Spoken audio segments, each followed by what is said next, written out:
Fala galera, beleza? Sejam bem-vindos ao nosso QAcast, podcast QA Test do CID. Olha quem estamos nós aqui de novo. Hoje vamos falar mais um pouquinho sobre inteligência artificial.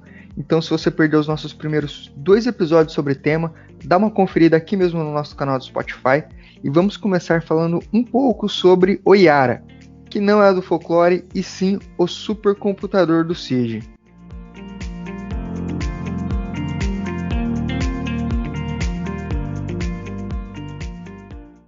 O CID até divulgou na imprensa recentemente sobre a aquisição desse equipamento. E eu queria que você falasse um pouquinho para a gente o que é o Yara e quais benefícios, quais ganhos um equipamento desse porte pode trazer para os projetos do CID. O Yara, então, é da mitologia brasileira. Não, brincadeira. O Yara, ele é um Master of Puppets projeto que o CID desenvolveu junto à Samsung, de um supercomputador, na verdade o maior supercomputador da América Latina, que ele tem 125 petaflops de processamento. O que é peta? O que é peta? O que é flop? E o que significa no final tudo isso? Flop, ele é uma sigla que representa basicamente cálculo de ponto flutuante por segundo. Quantos cálculos que ele consegue fazer de ponto flutuante por segundo. Isso que é o flops. Então, ele vê quantos cálculos que ele consegue fazer, exemplo, 2.35 vezes 4.87. Então, esse foi um cálculo de ponto flutuante, uma multiplicação de ponto flutuante. Quantos cálculos que ele consegue fazer? 125 petaflops. Esse peta, ele equivale a número 1 acompanhado de 15 zeros, que é o famoso quadrilhão. Então, seria 125 quadrilhões de operações em um único segundo. Existe um ranking no mundo, que é um projeto, que chama Top 500, que ele vê os maiores supercomputadores do mundo. E o maior supercomputador do mundo, atualmente, e o mais poderoso computador do mundo, ele chama Fugaku, no Japão, que ele tem 442 petaflops de processamento. Então o Yara ele não está tão longe assim, não. Quem sabe no ano que vem a gente não aparece nesse campo. E o que ele poderia trazer de benefício? Como a gente falou, quando a gente está falando desses projetos que envolvem redes neurais e deep learning, a gente está falando de problemas muito mais complexos. Então a gente está falando de tentar encontrar esses parâmetros que são milhares, pode ser milhares de parâmetros. E como é que eu vou fazer isso tendo que fazer várias e várias vezes? Se a gente está rodando num único notebook só, tentar treinar um modelo desse, que envolve problemas complexos, como tentar classificar frutas, que a gente está tanto discutindo aqui, isso aqui é uma pera, isso aqui é uma banana, isso aqui é uma maçã, etc. Isso num único notebook, isso poderia demorar meses. Imagina você ter um problema que você vai falar, o seu chefe chega e fala assim, preciso resolver esse problema aqui, tal, para a semana que vem. Beleza, me dá 4 meses aqui que eu resolvo. Não, 4 meses para quê? Não, só para eu deixar o modelo treinando, fora o tempo que eu tenho para coletar os dados, todo aquele passo a passo que a gente falou antes. É só para treinar o modelo, 4 meses, 5 meses, sei lá, chutei um número aqui qualquer. Agora, você imagina com o processamento, com o poder de processamento do Yara, que ele equivale a 2 milhões de notebooks rodando ao mesmo tempo. Então, é um negócio absurdo. E isso traria muito ganho, né? Vai trazer muito ganho para a gente, porque o tempo para a gente produzir a nossa solução, ele é reduzido drasticamente. E isso é um ganho que o CID tem agora, querendo tornar uma referência em inteligência artificial, que é imensurável a forma como a gente vai conseguir resolver os problemas. Não só pelo tempo que a gente vai conseguir ter, como também a exposição positiva que os nossos parceiros vão ter trabalhando junto com o CID. Imagina você poder divulgar nas mídias, a empresa parceira do CID poder divulgar nas mídias, que a sua solução daquele determinado problema, ela foi feita, né, através do Yara. Imagina só que maravilha não seria. Só complemento que eu fiquei espantado com a quantidade de processamento e falei, eu não posso usar aí para brincar também, não? Pode. Vai jogar CS aqui. Pois é. Roda tranquilamente, roda The Witcher, roda... Só para treinar uns modelos que eu levo o dia inteiro para treinar. Eu consegui treinar isso em tipo 20 minutos, eu já tô feliz já. Rodar um dia inteiro nesse daqui, eu acho que ele roda em questão de segundos, cara. Inveja. Nossa, isso daqui, na hora que falaram do número, eu falei, gente, mas como assim? Aí eu fui pesquisar e falei, não, pera lá, deixa eu ter, porque, beleza, eu sei que esse número é grande, mas deixa eu ter uma ordem de grandeza. Aí quando eu encontrei o do Japão, que era de 442 no jargão de voo, que eles estão em modo de cruzeiro, esqueci o nome, né? Que é 442, mas ele chega até a 800, a depender do que acontecer. Eu falei, caraca, mas então a gente não tá tão longe assim, não? E ainda ele é powered by NVIDIA, né? Eu tenho as minhas duas Titan X aqui, eu já fico maravilhado com elas, com o que elas fazem de diferença entre a CPU e essa GPU. Imagina um negócio desse. É assombroso.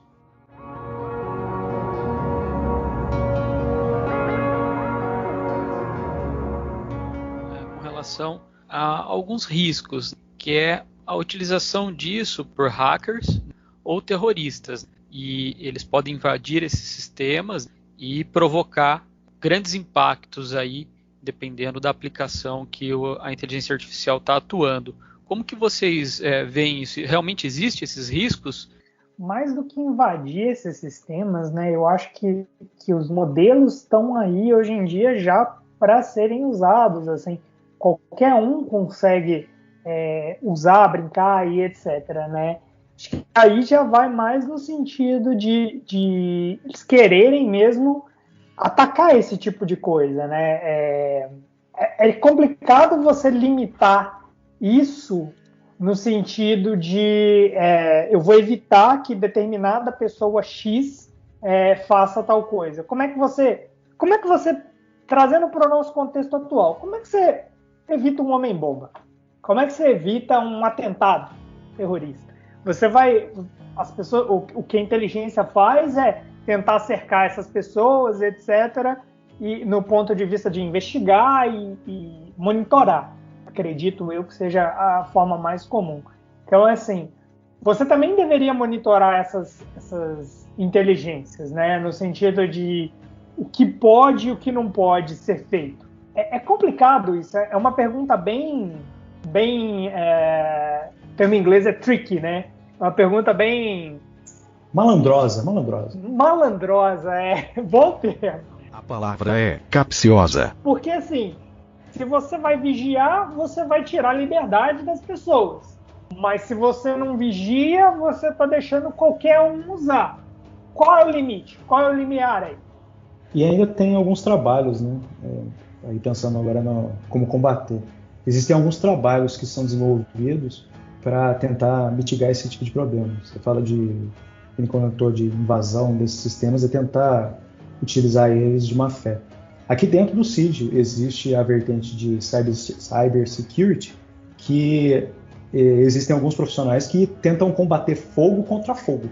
Então, se a pessoa ela tenta invadir algum sistema utilizando de inteligência artificial, ela tenta proteger ou o próprio sistema, ou um sistema embarcado que existe ali, com habilidades de inteligência artificial. Aí como? Aí pegando os dados, né? Eu tenho lá casos que não são invasão e dados que são invasão. Ah, então tá bom. Então eu vou tentar utilizar a minha inteligência artificial para tentar combater esses casos e falar, esse daqui é um caso que é invasão, então bloqueia, faça alguma coisa. Só que como fazer isso, sendo que a minha inteligência ela nunca será perfeita, ela vai errar. Não tem como ela ser perfeita. Um dia, quem sabe, a gente chega nisso. Mas aí, hoje ela tem um certo grau de precisão. Como é que eu faço que ela não limite algumas pessoas? Aí isso é um desafio à parte. O meu doutorado eu trabalhei com análise forense de documentos digitais, né? Então, basicamente, o que eu desenvolvi foi um método para identificar se fotos são montagens ou não. Basicamente, o que eu fiz foi isso. Nessa área de Digital Forensics, né, que é a grande área de métodos para autenticação de documentos, etc., a gente usa a expressão jogo de gato e rato, porque é sempre o agressor, o invasor, tentando usar alguma técnica para invadir o sistema, para ludibriar o sistema, e o defensor tentando evitar aquele tipo de técnica. Os dois, muitas vezes, com inteligência artificial. Só vocês verem hoje em dia, por exemplo, os deepfakes. Os deepfakes são o quê? É quando você pega uma fala de uma pessoa X, pega o vídeo de uma pessoa Y, usa uma rede neural ali no meio, que vai botar a fala de X em Y. Basicamente é isso. Isso é um deepfake. E aí existem os métodos para detectar esses deepfakes. Como é que você detecta isso? Você vai olhar a sincronia labial, por exemplo. Você vai olhar piscadas do vídeo e etc. N técnicas assim. Mas é sempre um jogo de gato e rato. O cara foi lá, viu que redes neurais tinham sucesso em diversos campos, pegou essas redes neurais, criou uma forma nova de se criar uma falsificação. E aí a gente tem que lutar contra isso. É sempre um jogo de gato e rato.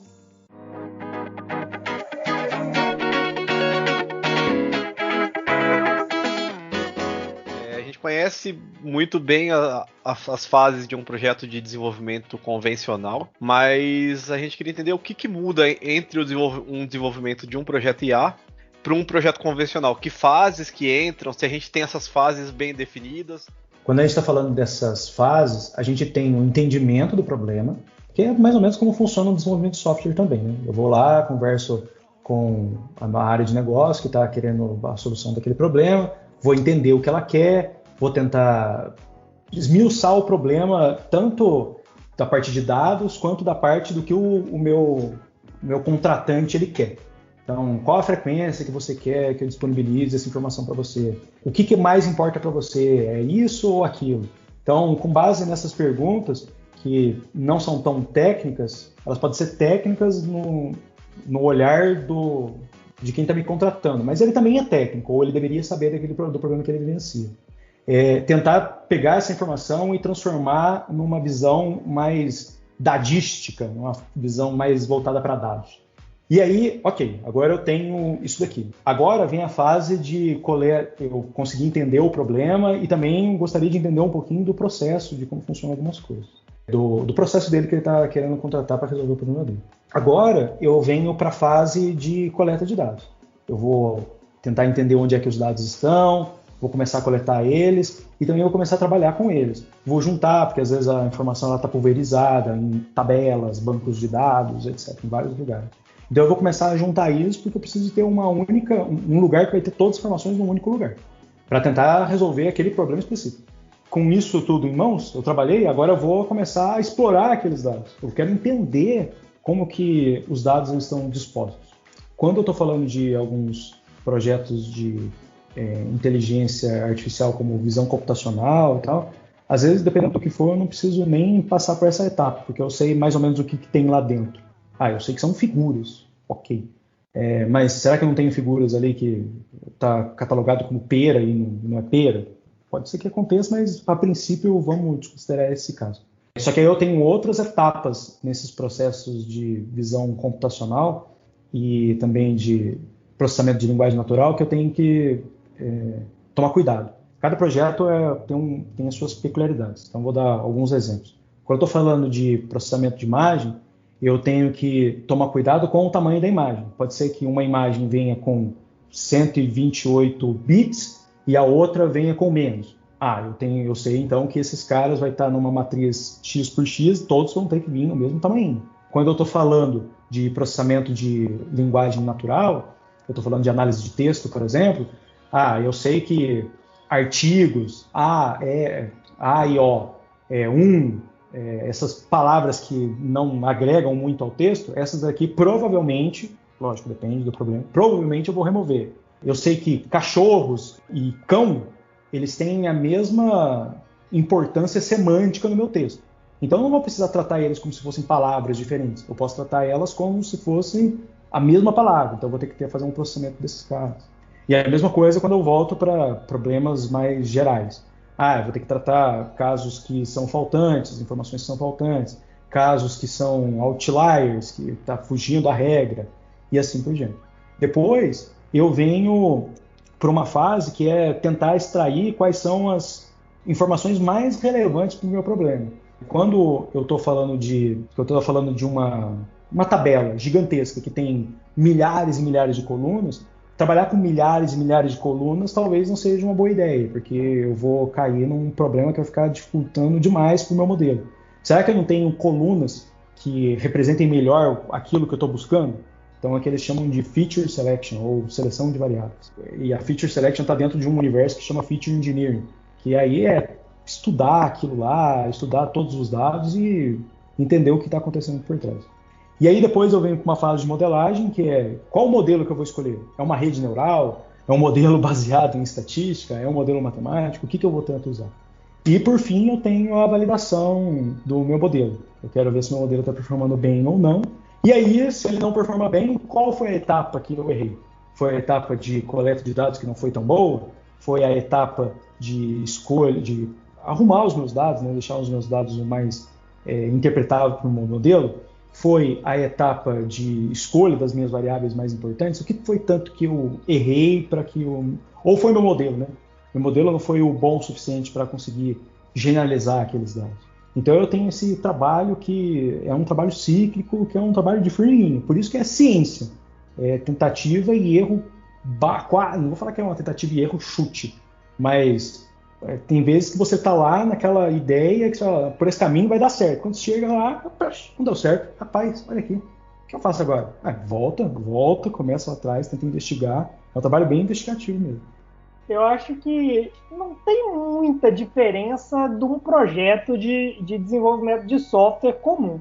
Alguns detalhes ali que a gente presta mais atenção é o seguinte, né? Por exemplo, desenvolvimento de software comum, você vai ter o levantamento de requisitos num primeiro momento. A gente também tem isso paralelo em IA.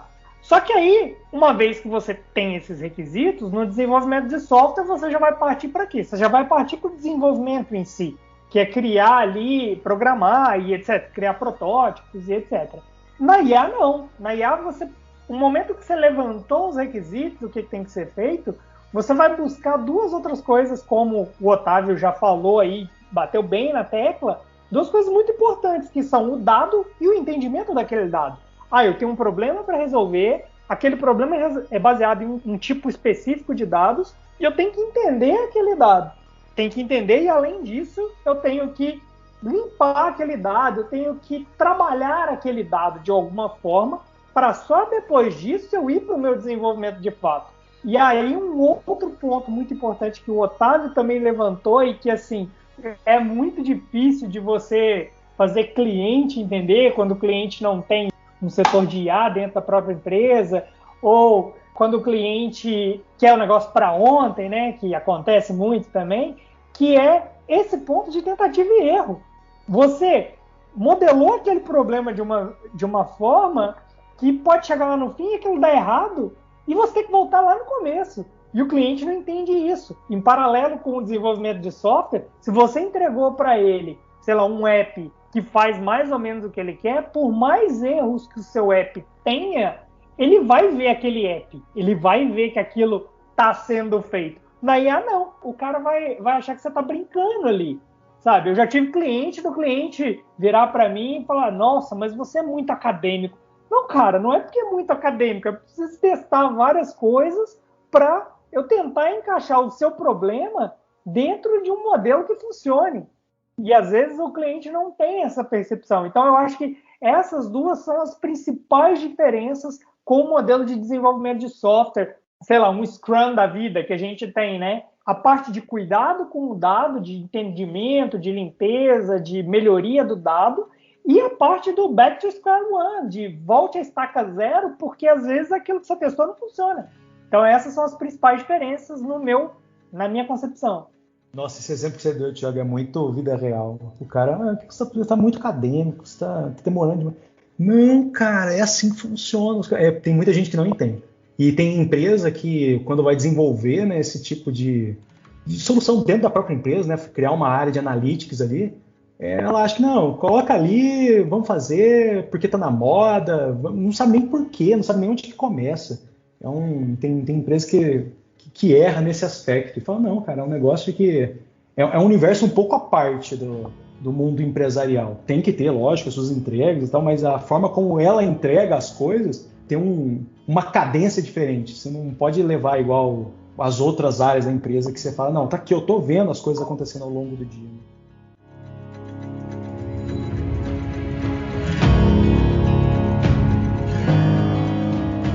Vamos fazer agora uma suposição aqui, uma brincadeira. Vamos supor que eu quero me especializar em A. Não que eu esteja dizendo assim que eu quero roubar a vaga de vocês, longe de mim isso. Mas vamos supor que eu hoje começar a me especializar em A.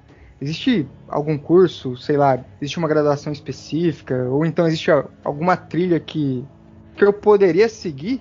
RGB, você falou aí, eu não tinha pensado nisso não, mas agora que você falou... Vamos encerrar aqui, Otávio. Acabou, não vou falar mais nada, porque não vou roubar o nosso emprego. Então, vou ensinar agora? Vou ensinar aqui? Eu não, Você sozinho. Existem alguns cursos até de graduação que estão começando agora. Se você pegar a USP, agora lançou um curso de ciência de graduação em ciências de dados. Existem alguns MBAs e algumas especializações no país que atendem essa necessidade também. Mas não existe hoje um negócio tão difundido que fala, vou me especializar em inteligência artificial, vou me especializar desde o início da minha graduação, assim, que, como falei, bem difundido. Você pode começar por estudando matemática, você pode estudar estatística, computação. Mas são só esses? Não, você pode começar estudando jornalismo e mesmo assim migrar para essa área. Mas no final das contas, você vai ter que aprender algumas coisinhas, mesmo que seja por conta própria. Seja a parte de computação, que, querendo ou não, você vai ter que programar. Aprendizado de máquina depende da máquina, então você vai ter que saber programar, pelo menos. Vai ter que ter um pouquinho de entendimento de matemática, a gente até comentou ali, né? Não é um negócio que te bloqueia, mas que seria bom, né? Também entendimento de negócio. Então, se você é uma pessoa que só gosta de ficar focado, programando, e se não pudesse conversar com mais ninguém na face da Terra seria o seu mundo ideal, talvez seguir nessa carreira de aprendizado de máquinas, ciência de dados, não seja a sua praia. Uma sugestão que eu dou para quem quer se aprimorar nisso, comece com cursos. Tem vários sites aí que você pode comprar cursos individuais, ou você pode fazer uma assinatura e fazer threads voltadas para isso. Concordo plenamente com o que o Otávio falou. Acho que você vai precisar de ter esses 3 fundamentos aí, que é um pouco da computação, um pouco da matemática, pelo menos uma noção, e você ter um pouco de negócio, de interpretação de texto. Interpretação de texto é essencial aqui, porque você tem que entender o que o cliente está te falando para você conseguir mapear aquilo para algum tipo de problema ou um tipo de forma de resolução de problema que possa existir e para depois você começar a desenvolver alguma coisa. Então, são 3 conceitos aí essenciais que qualquer pessoa que pense em seguir esse tipo de carreira precisa ter. E tem o retorno também, né? Você entendeu o que o cliente quer, eu fiz, desenvolvi, agora eu preciso passar para ele o que eu tenho aqui, o meu produto, só que sem ser técnico. Começar a falar porque eu fiz aqui, eu apliquei um modelo de SVM usando um kernel polinomial. Falar, não sei o que é isso. Me explica, qual foi o resultado? Onde está o money? Show me the money. No fim das contas, você tem que mostrar para o teu cliente como é que aquilo ali agrega valor para ele, ou para o teu chefe, ou para o teu supervisor. Como é que aquilo ali agrega valor? Como é que aquilo ali traz realmente a solução do problema que ele espera resolver? Entendeu? Mesmo que seja um passo pequeno, a gente falou de desenvolvimento de software, então como aquele passo que você fez, ele vai contribuir para chegar no passo final que ele quer? Você precisa aprender isso, você precisa ter esse skill, senão você não vai conseguir, sabe? Só programar não adianta. E eu estava falando de cursos, né? E, por exemplo, as grandes universidades têm suas especializações, a Unicamp tem uma especialização, a USP tem uma especialização nisso, o Instituto Federal aqui de Campinas, ele acabou de lançar uma especialização gratuita em ciência de dados. Então, assim, você tem caminhos para seguir, assim, mas eu começaria, para ver se você quer mesmo, com cursos pontuais, cursos pequenos, para entender um pouquinho sobre a área e alguns desafios, resolve um desafio no Kaggle, sabe? Aprende alguma coisa para você ver se você se familiariza com aquilo. É uma forma de você ver se você gosta da área.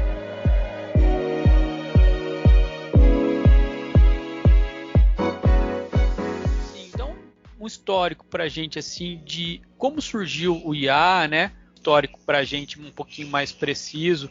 Acho que o pessoal vai se interessar aí para saber como que surgiu isso aí há mais de 50 anos. O começo está lá junto com Alan Turing, né? Esse teste que o Thiago bem comentou, surgiu dele, ele falou, isso daqui eu não sei identificar o que é, eu não sei explicar o que é aprendizado, não sei explicar o que é inteligência, de uma maneira tão simples, porque é um conceito bem abstrato. Mas eu consigo falar se a máquina ela vai ter superado ou não de alguma forma a inteligência humana, ou pelo menos equiparado por esse teste. Isso é quase que um consenso.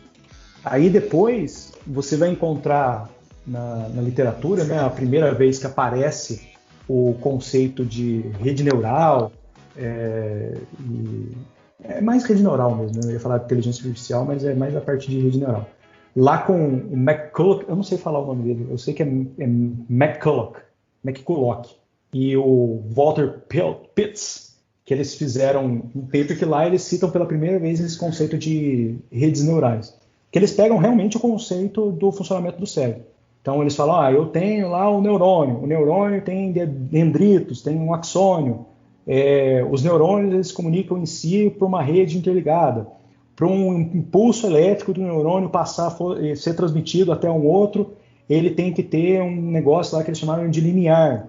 Então, para esse impulso ele ser passado para frente, tem que ter uma quantidade X de um valor de volts para que ele realmente consiga passar e perpetuar esse sinal. Até que ele chegue no ponto final dele, que é, sei lá, eu quero levantar o braço. E aí ele fala, opa, levantou o braço ali e está tudo certo. Então, começou lá na década de 40, com McCulloch e o Pitts. E só um parênteses também, tudo que envolve a parte de inteligência artificial é impressionante como que o ser humano ele se baseia, ele quer copiar a natureza. Então, seja tentando entender como é que funciona o cérebro humano, seja utilizando um negócio que eles chamam de algoritmo genético, que é baseado na teoria de Darwin, seja na imunologia, seja como as formigas trabalham, como as abelhas trabalham, como os peixes nadam, é sempre o ser humano tentando copiar a natureza de alguma forma. E aí o ser humano tenta ser humildão, falar, realmente, a natureza ela é perfeita, e se a gente quer atingir algum estado de perfeição em algum momento, aqui deve ser o caminho. Aí esses estudos... Thiago, se você quiser ir complementando, você vai para não ficar falando. Beleza, pode falar, cara. Então tá bom. Aí esses estudos eles foram crescendo, porque viram que tinham um resultado bacana, até que eles chegaram numa rede lá que eles chamavam de rede Perceptron, que eles falaram, nossa, aqui ela consegue aprender alguns cálculos aqui bem simples. Só que se ela quisesse tentar classificar coisas que não eram linearmente separáveis, então, um exemplozinho, você bota num gráfico, você tenta colocar 2 pontinhos lá e você consegue só separar por um círculo esses pontos que estão do lado de dentro e do lado de fora do círculo.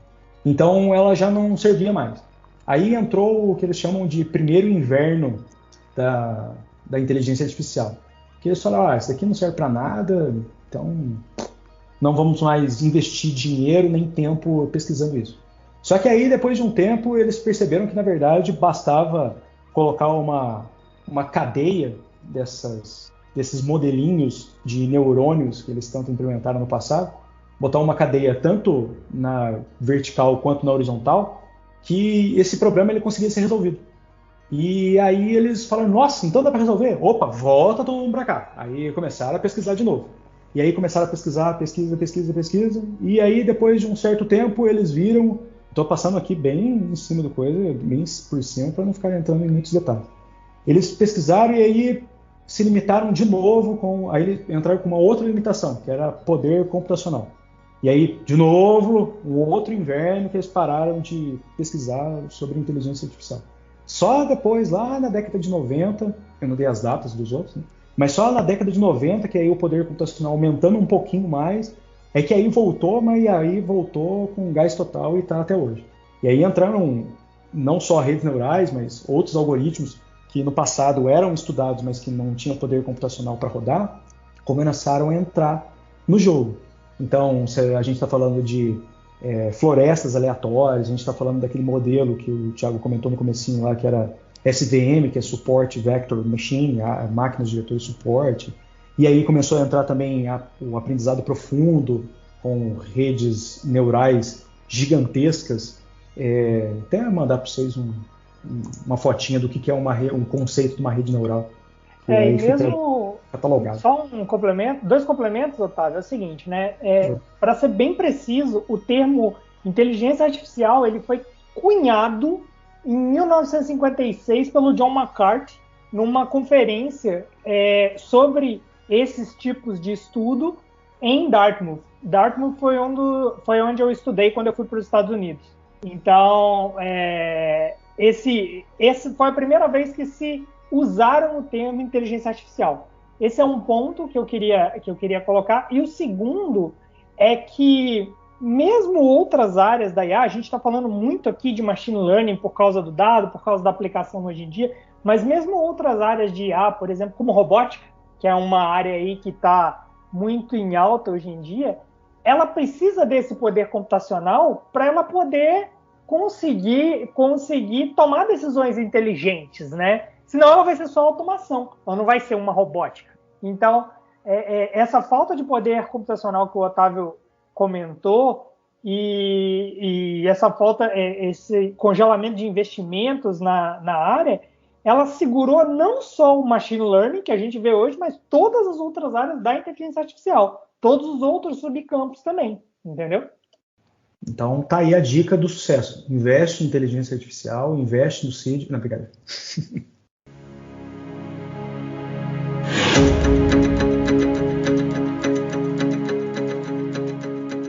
Agradecer também pela ter chamado, porque foi uma honra, na realidade. Legal. É a primeira vez que eu participo de um negócio desse, achei bem legal. Espero ter contribuído de alguma forma, não ter falado muita bobagem, Thiago, eu tenho mais anos de experiência nesse assunto do que eu. Espero não ter falado nenhuma bobagem. Mas eu fico muito contente porque eu gosto demais desse assunto.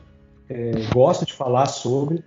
Não é para todo mundo que eu consigo falar, porque nem é todo mundo que tem essa vontade no barco, disso. Não adianta puxar isso no barco, a galera não acompanha, né, cara? Então, não adianta.